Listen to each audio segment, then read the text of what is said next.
तो प्रभावती ने कन्हैया का हाथ पकड़ रखा है और चल रही है मैया यशोदा के पास शिकायत करने, क्योंकि वचन दे करके आई थी कि तेरे कान्हा को रंगे हाथों पकड़ करके लाऊंगी। तो फिर और पीछे पीछे चोर सेना चल रही है। अब वो हाथ पकड़ते पकड़ते बड़ा कस करके पकड़ा हुआ था।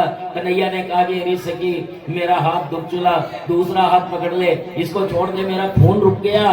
अब इतने में कहा हाँ ठीक है दूसरा हाथ दे, तो दूसरा हाथ उसी के बेटे का जा पकड़ाया और खुद फ्री हो गया। अब इधर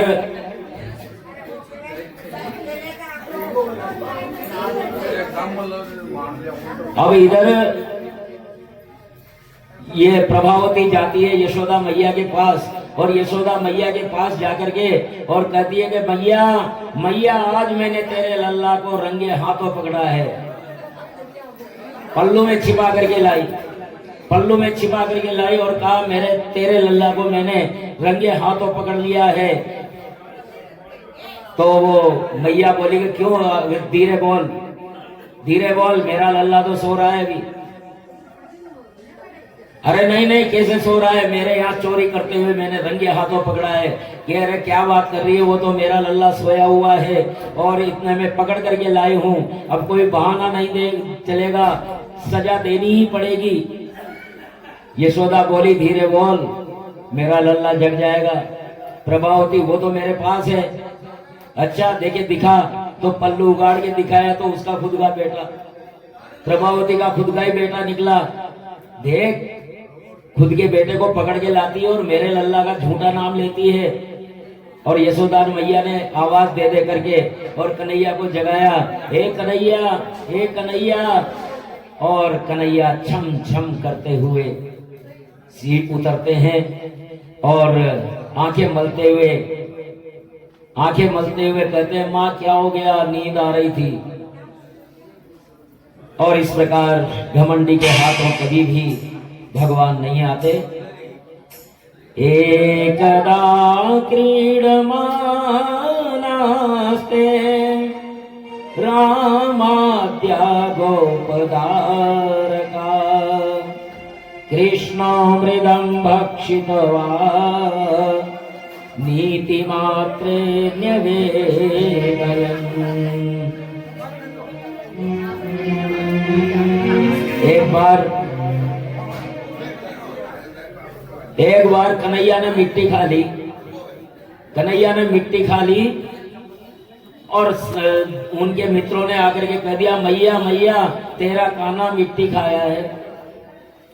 हाथ पकड़ करके यशोदा ने कहा कि अच्छा मिट्टी खाइए, तूने मिट्टी खाई? कि नहीं, ये झूठ बोलते हैं। कि नहीं, मुंह दिखा। मुंह खोला तो पूरा का पूरा ब्रह्मांड दिख गया भगवान के मुंह में। मैया घबरा गई कि ये क्या हो गया मेरे लल्ला को। कन्हैया कह रहे हैं, जैसे पूरा ब्रह्मांड दिख रहा है ना, तो कन्हैया कह रहे हैं कि मैंने अकेले मिट्टी नहीं खाई, देखो मेरे मुंह में तो समस्त विश्व है, अगर खाई है तो सभी ने मिट्टी खाई है। सातत्र दत्र से विश्वं जगतस्तास्त्रुचखं दिश साद्रिद्वीपाति भूगोलं सर्वाभ्यं दीनदुतारकम्। समस्त विचित्र संसार, संपूर्ण ब्रजमंडल और स्वयं को भी उनके नन्हे मुख में देखा यशोदा जी ने। ओ हो किं स्वप्न एतदुत देव माया, किं स्वप्न एतदुत देव माया, किं वा मदीयो बत बुद्धिमोह, अथो अमुष्येव ममार्मभस्य कं कश्चनोत्पत्तिक आत्मयोग। ये मेरा बुद्धि भ्रम है, स्वप्न है या क्या है? अरे ये कोई बालक में जन्मजात सिद्धि तो नहीं है। पूरा ब्रह्मांड मुख में कैसे नजर आ सकता है? पुत्र की ईश्वरता समझ करके मैया ने प्रणाम किया, मैं आपकी शरण हूं। लेकिन कृष्ण ने पुत्र स्नेहमयी माया फैला दी और यशोदा वो घटना भूल गई और दूध पिलाने लगे। अब देखिए कन्हैया ने मिट्टी क्यों खाई, कन्हैया ने मिट्टी क्यों खाई। कन्हैया कहते हैं कि मुझ में सत्व गुण ही रहता है केवल। अब लेकिन आगे रजोगुणी काम करना है, राक्षसों को मारना है, धरती का भार हल्का करना है, तो थोड़ा रजोगुण ये ब्रिज की रज को कहते हैं कि ब्रिज की रज बड़ी चमत्कारी है, तो मैं देखो तो सही क्या है इस रज में। तो खा करके देखा, धरती का सबसे बड़ा गुण है क्षमा। धरती सब कुछ सहन करती है, तो वो क्षमा की शक्ति भी प्राप्त कर लूं। इस प्रकार कन्हैया ने मिट्टी खाई है। एकदा गृहदासीसु यशोदानंद देहिनी कर्मांतर निवतासु निर्ममंथ स्वयं दधी। एक बार अपने घर की दासियों को अन्य काम में लगा दिया और स्वयं ही दधि मंथन करने लगी माता यशोदा। तो कन्हैया लाल की बाल की लीलाओं का गान स्मरण करके दधि मंथन के श्रम से मुंह पर पसीने की बूंदें झलक रही थी। ऐसे में माता के पास आए भगवान कृष्ण। माता भले ही काम कर रही, पसीने की बूंदें हैं, लेकिन स्मरण तो कृष्ण का ही चल रहा है। और जब कृष्ण का स्मरण होगा तो कृष्ण को तो आना ही है। कन्हैया ने पीछे से माता का पल्लू पकड़ा और मैया से कहा, मैया भूख लगी है, भूख लगी है, दूध दो मैया, दूध दो, दूध पीना है।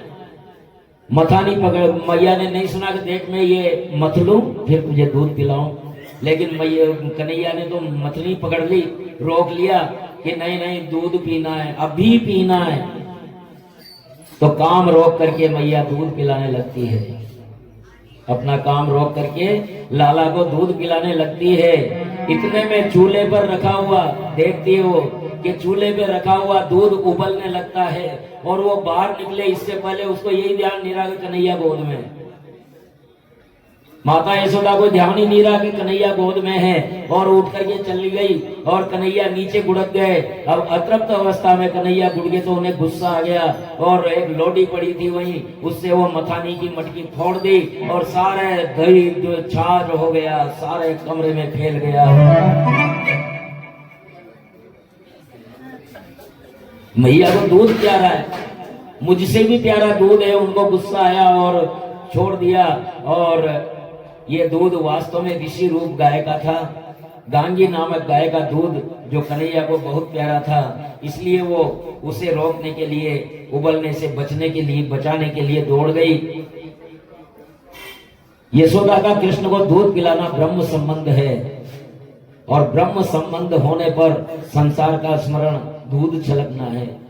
संसार का स्मरण हो गया तो ब्रह्म संबंध टूट जाता है। और इस प्रकार कन्हैया चिढ़ करके लोटी से मटकी फोड़ दी, पूरे कक्ष में दही बिखर गया। दूसरे कक्ष में जाकर के कल का माखन खाने लगे, दूसरे कमरे में चले गए और कल का जो माखन था वो खाने लगे।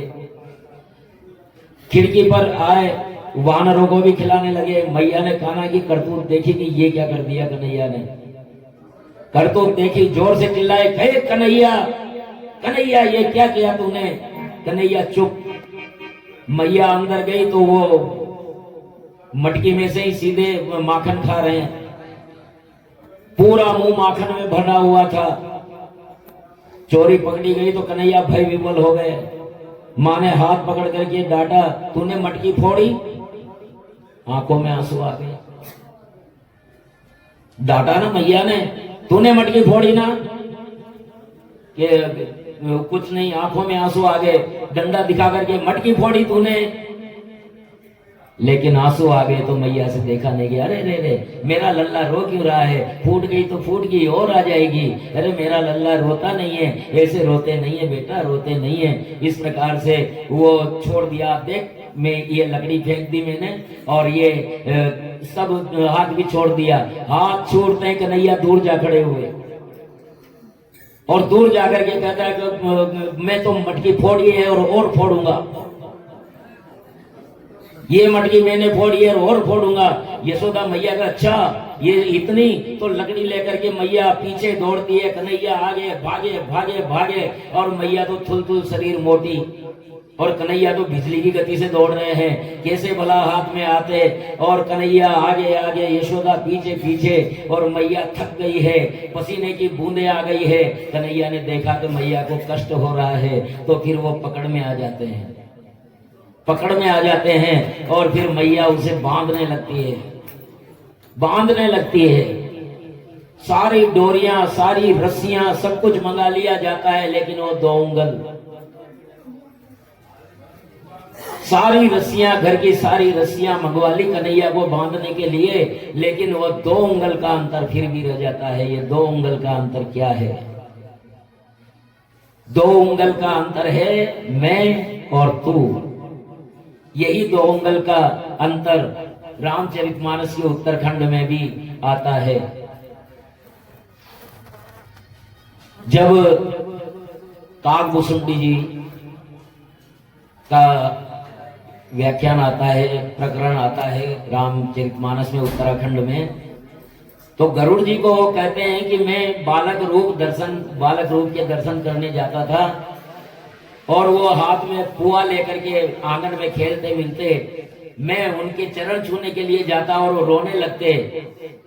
जब वो रोने लगे तो मुझे मोह हुआ कि ये क्या हुआ, ये क्या परब्रह्म हो सकते हैं क्या? मुझे मोह हुआ तो उन्होंने अपना हाथ बढ़ाया, मैं डर करके भागा, मैं उड़ने लगा तो वो हाथ मेरे पीछे, केवल 2 उंगल, उस हाथ के और मेरे बीच में केवल 2 उंगल का अंतर था। मैं 3 लोग 14 भवन में घूम गया, लेकिन वो भगवान का हाथ मेरे पीछे रहा, केवल 2 उंगल पीछे। मैं घबरा गया, मैं थक गया, मेरी अब ताकत नहीं थी उड़ने की, तो फिर भगवान ने मुझे पकड़ लिया और अपने मुंह में रख लिया।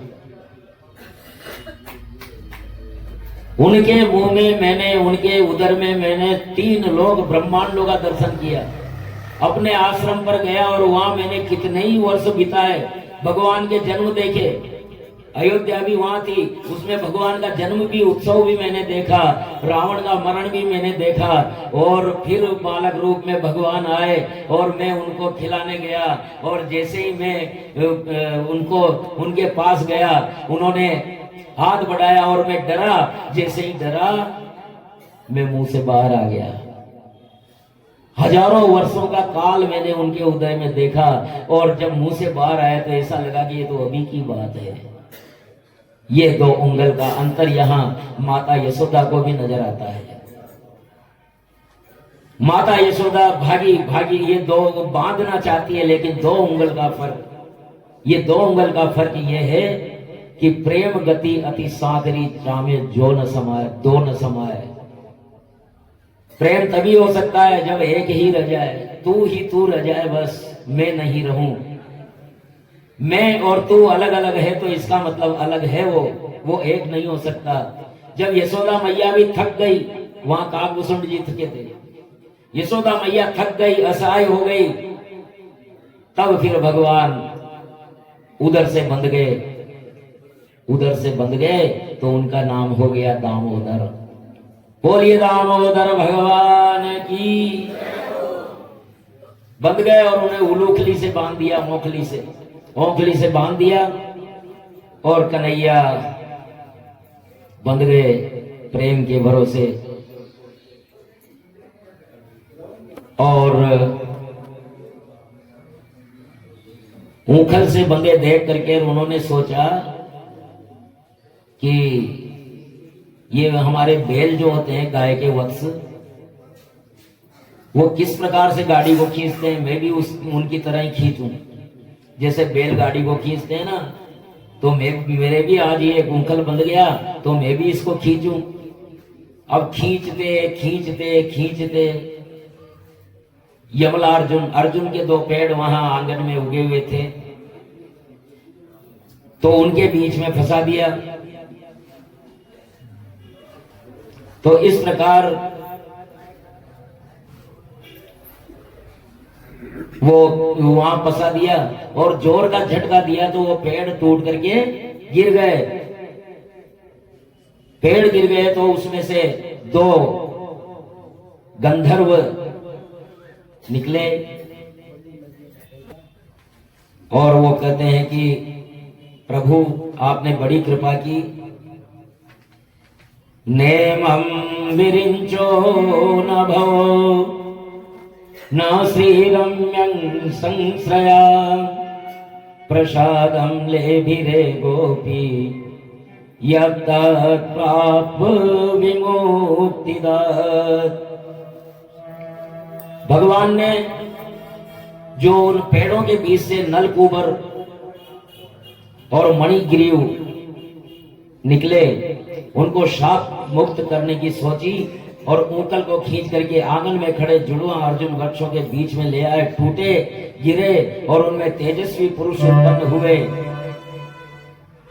जिन्हें नारद जी के शाप से वृक्ष होना पड़ा था। तो परीक्षित बोले कि ये कौन थे? कत्यतां भगवन् नेता तयो शापस्य कारणम् यत्तद्विगर्हितं कर्म येन वा देवर्षे तमः। परीक्षित ने कहा कि ये क्या बात है, क्या इतिहास है? नारद जी ने इनको शाप क्यों दिया था? ये कौन थे और नारद जी ने क्यों शाप दिया इन्हें? तो सुखदेव जी ने कहा कि नारद जी ने क्रोधवश शाप नहीं दिया था इनको कृपावश शाप दिया था। नलकूबर और मणिग्रीव कुबेर के पुत्र थे। धन संपत्ति के अतिरेक के कारण मद में शुद्ध बुद्ध खो बैठे थे। मदिरा पान करके स्त्रियों के साथ केदारनाथ घाटी में मंदाकिनी में पवित्र जल में नग्न क्रीड़ा करने लगे। विलासी लोग तीर्थों की मर्यादा का भी पालन नहीं करते। आजकल ये बहुत आयत से हो रहा है, इन्होंने भी वैसा ही किया था। केदारनाथ जैसी सिद्ध स्थली पर ये नग्न होकर के और महिलाओं के साथ जल क्रीड़ा कर रहे थे। महाप्रभु बड़ी वेदना से कहा करते थे कि जब से विलासी लोग तीर्थों में बसने लगे हैं, तीर्थों से देवगण विदा हो गए हैं। तीर्थ सार्थ हो गया। पहले दिन आया था ना कि इन्हीं पापियों के कारण तीर्थ सार्थ होता जा रहा है। नारद जी भी उधर से निकले तो लज्जा के कारण स्त्रियों ने तो वस्त्र धारण किया, किंतु ये दोनों नंग धड़ंग ही खड़े रहे। नारद जी को दया आ गई, ईश्वर ने इन्हें इतना सुंदर बनाया है, किंतु उसका मूल्य न जान करके ये दुरुपयोग कर रहे हैं। तो ईश्वर ने इन्हें इतना, इन लोगों ने मदमस्त होकर के शरीर को अजर अमर मान लिया। ये शरीर किसका है? शरीर किसका है? माता कहती है कि मैंने गर्भ में रखा इसलिए मेरा है ना। पिता कहता है ये मेरा बीज है इसलिए मेरा है। पत्नी कहती है कि मैं माता पिता का परिवार छोड़ करके इसके लिए आई हूं, तो ये तो पति मेरा हुआ, ये शरीर मेरा है। अग्नि कहती है कि यदि किसी का होता तो मुझे क्यों सौंपते, अंत में मुझे ही तो सौंपते, इसलिए तो ये शरीर ही मेरा है ना। क्यों सौंपते? इस शरीर की महिमा अमित है, किंतु ये दोनों इसका दुरुपयोग कर रहे हैं। आकर 4,84,00,000 योनि भ्रमत यह जीव अविनाशी। 4,84,00,000 योनियों में भ्रमते भ्रमते बड़े मुश्किल से, बड़े भाग से मनुष्य तनु मिलता है और उसको कांच किरीच के बदले मणि को छोड़ देता है व्यक्ति। ऐसे पारस मणि को पाकर के दुरुपयोग करना, इनका उपचार आवश्यक है। लोकपाल कुबेर के पुत्र होने पर भी मदोन्मत्त, अचेत और नंग धड़ंग है, इसलिए अतोर्हतास्तावर्तां श्यातां नैवं तथा पुनः स्मृति स्यान्मत्प्रसादेन तत्रापि मदनुग्रहात्।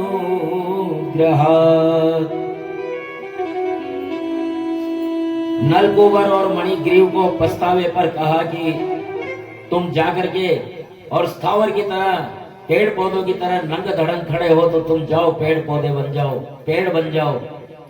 नलकूबर चरणों में गिर गए और पश्चाताप किया तो उन्होंने कहा कि प्रभु हमें क्षमा करें, हमसे अपराध हो गया।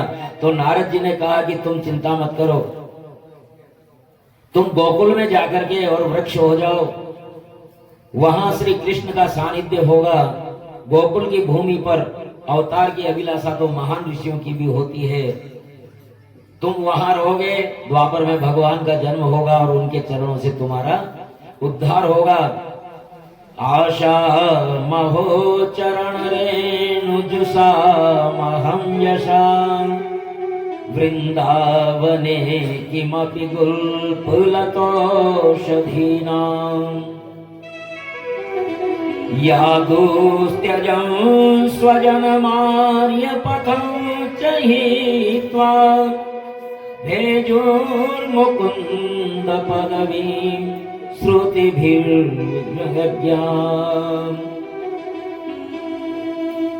इसलिए अत्याज्य स्वजन और आर्य मार्ग का त्याग करके भी वेदों के लिए भी खोजने योग्य श्री कृष्ण की पदवी इन गोपियों ने पाई है।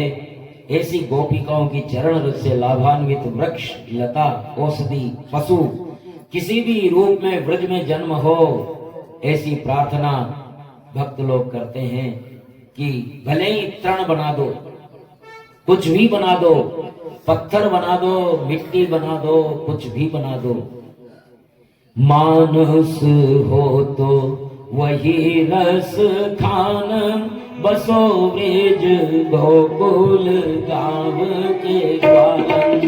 मानस हो तो वही रस खान बसो ब्रिज गोकुल गाँव के ग्वालन। जो